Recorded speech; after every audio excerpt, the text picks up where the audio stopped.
So this is Myron Dewey with Digital Smoke Signals, and I'm here with Brother Cornell West. And we just showed our relative here about the human rights violations, also the animal rights violations when they caged the buffalo, and also the Geneva Convention violation by shooting medics and people in the back when they were wounded. And just the footage that you've seen, what did you think?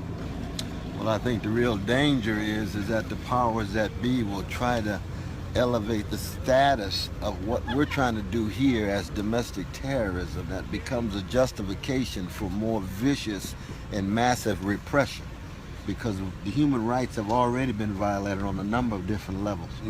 They're using domestic resources on behalf of an international corporate entity to contain and repress sovereign nations as well as citizens of the United States who are in solidarity with sovereign nations. But as I said, the real danger is that for them to begin to consolidate their resources and treat this movement as if it's a domestic terrorist movement. That's what this we're is witnessing. just another moment in the increasing fascist policies of this government, both in terms of what's going on here, but also as we move into a Trump moment. So it's a very, very crucial issue. Yeah. And I just want you to know, my brother, you use my name on any occasion to defend the dignity of my precious indigenous brothers and sisters. That's what I'm here for. Oh, thank you. That's what Appreciate I'm here it. for, my brother. Indeed. Indeed. So I want to thank you. And just one more thought.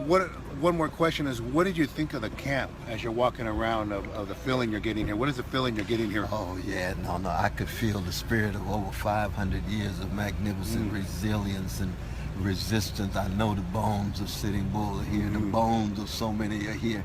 This is a profoundly spiritual movement, even though it's very much about political power. And just to be able to resonate in the culture and the language and the spirit of Lakota, Dakota, and of course indigenous peoples from all around the world is empowering for me. I come from a spiritual people, the black people. Yeah. But we got so much to learn from the indigenous peoples. And of course indigenous peoples can learn some things from black folks. That's right. But we in it together. Oh, yeah. That's the bottom line. That's it. That's the bottom line.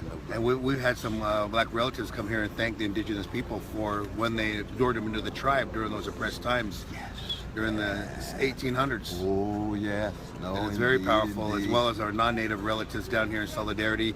The church denouncing the doctrine of discovery, the vets coming in. It's very Oh, powerful. they could bring the vets and clergy together. Oh, yeah. But I just heard a sister sing from indigenous peoples grouping who looked very much like she's a black sister from Detroit. Yeah.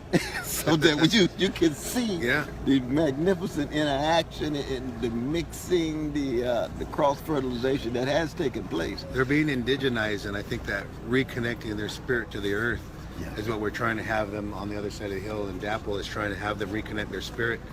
Their spirit's been disconnected. And Yeah. that's what But we're I trying salute to you, brother, what you doing, man. do. Oh, thank you. And give a hug to All sister. righty. Will do. Parker for me. All righty. I know we got to run.